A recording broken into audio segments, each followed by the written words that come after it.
Olá pessoal da EJATEC, aqui quem fala é o professor Lucas Miranda. E nós estamos aqui mais uma vez para fazermos uma revisão para a nossa avaliação de linguagens que acontecerá na próxima semana. Eu sei que muitos de vocês teve pouco tempo para estudar, mas se você prestar atenção aqui nesse vídeo, fizer as suas anotações, tenho certeza de que você terá um bom desempenho na próxima semana. Então, quais são os conteúdos que irão cair nesta prova?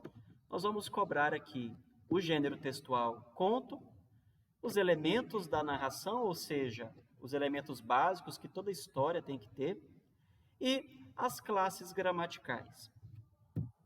Sobre o conto é um gênero textual relativamente simples em relação a outros, e basicamente um conto é uma narrativa curta, porque você vai contar uma história de maneira mais resumida. Então, diferente de um romance, por exemplo, que é uma história mais longa, tem muitas reviravoltas, é uma história mais complexa, o conto ele é mais objetivo, ele é mais curto, ele possui poucos personagens e geralmente ele também apresenta poucos ou quase nenhum conflito. Você não tem muitas reviravoltas dentro da história, ok? Então, esses três fatores aqui, essas três características é que definem o que é um conto. Narrativa curta, poucos personagens e poucos conflitos. Quando nós vamos criar uma história, uma narração, existem alguns elementos que são fundamentais. Então, nós temos um narrador, enredo, espaço, tempo e personagens. O narrador é aquele que conta a história. E não confundam, pessoal, narrador com escritor. O escritor é uma pessoa real, aquele que escreve o livro. Por exemplo, um escritor pode ser um homem, mas de repente o narrador que ele cria dentro da história, ou seja, a pessoa que está contando a história dentro do livro, pode ser uma mulher, pode ser até mesmo um animal, se o personagem que estiver contando a história for um animal. Então, não confundam escritor com narrador. O narrador é aquele que conta a história, porém, ele existe apenas dentro da história e não fora. Quem cria e escreve a história é o escritor. Nós temos também um enredo. O enredo são os acontecimentos da história, é o conjunto dos acontecimentos da história. Então, quando eu falo enredo, eu estou dizendo a mesma coisa que história. O espaço são os locais onde esse enredo acontece. O espaço de uma história, por exemplo, pode acontecer dentro de uma escola, dentro de um hospital, dentro de uma ilha. Lembra-se daqueles filmes de terror que geralmente acontecem na ilha? Então, o espaço que acontece essa história é na ilha. Nós temos o tempo também. Dependendo do momento em que a história acontece, nós podemos falar, por exemplo, se for no futuro muito distante, talvez nós estejamos falando de uma história de ficção científica. Ou se for do passado, nós estamos falando de uma história de época. Ou até mesmo uma história contemporânea, que acontece nos momentos atuais. E nós temos também os personagens. Personagens são as pessoas da história.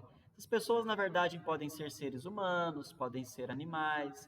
São aqueles que estão dentro da história, que têm relações uns com os outros, relações de amor, de amizade, relações de ódio. Sem personagens é impossível de você criar uma história. Os personagens são um dos elementos mais importantes de uma narrativa, ok? E por último, aqui nós temos as classes gramaticais. Eu vou tentar resumir de acordo com a definição bem simples, cada uma dessas classes gramaticais, porque quando nós falamos, cada palavra ela tem uma função, ela tem um objetivo. Assim como dentro de casa, por exemplo, os nossos eletrodomésticos, cada um deles tem uma função. A torneira você liga, né, para que ela saia água, você possa lavar as mãos, por exemplo. Você tem ali a geladeira, que serve para manter os alimentos frios, congelados e assim por diante. Da mesma maneira, isso acontece com a nossa língua. Vamos começar aqui pelos substantivos. Substantivos são as palavras que dão os nomes às coisas. Por exemplo, eu posso falar cadeira, mesa, cortina. Todas essas são palavras, são nomes de coisas que existem. Quando a gente fala os nomes das coisas, nós estamos utilizando os substantivos. Nós temos também os adjetivos, que são as qualidades daquilo que existe. Então, magro, alto, feio, bonito. Os verbos são as ações, estados, fenômenos da natureza, como, por exemplo, andar, comer, ser, ou nevar, por exemplo. Os pronomes são as palavras que substituem os nomes, como, por exemplo, ele, ela, isto, aquilo, meu, minha. Os numerais são os nomes dos números. Então, quando eu falo, por exemplo, escrevo por extenso o número 1, eu estou usando um numeral. Quando eu escrevo por extenso o número 10, ou primeiro, segundo, terceiro, eu também estou utilizando os numerais. Agora, sabe aquelas palavrinhas pequenas que a gente coloca antes dos substantivos? E a gente usa tanto para definir quanto para indefinir? A gente chama essas palavras de artigos, como, por exemplo, a, o, as, os, uma. Quando eu falo, por exemplo, a cadeira ou uma cadeira, as cadeiras, eu estou usando artigos antes dos substantivos. Os advérbios são palavras modificadores, porque eu posso, por exemplo, falar assim: eu estou feliz, mas eu quero mudar, eu quero dar mais intensidade para a palavra feliz. Então eu uso um advérbio de intensidade. E eu posso falar: eu estou muito feliz. Então os advérbios servem para modificar as outras palavras. Tanto as preposições quanto as conjunções, elas servem para unir as palavras, porque senão elas ficariam soltas. Imagina eu falar assim, ó, por exemplo, eu comi pão, manteiga. Ficaria estranho, não fica? Por isso eu uso a preposição com. Eu comi pão com manteiga, ou pão de manteiga. Então, tanto as conjunções quanto as preposições são utilizadas para unir as palavras. Qual que é a diferença? A preposição ela vai unir palavras, grupos de palavras menores, e as conjunções elas vão unir orações, ou seja, grupos de palavras maiores. E por fim, nós temos também a interjeição, que são as palavras que nós utilizamos para expressar os nossos sentimentos e as nossas emoções. Como, por exemplo, se eu estou com muita alegria, eu posso falar oba, ou se eu estou surpreso, eu posso falar meu Deus.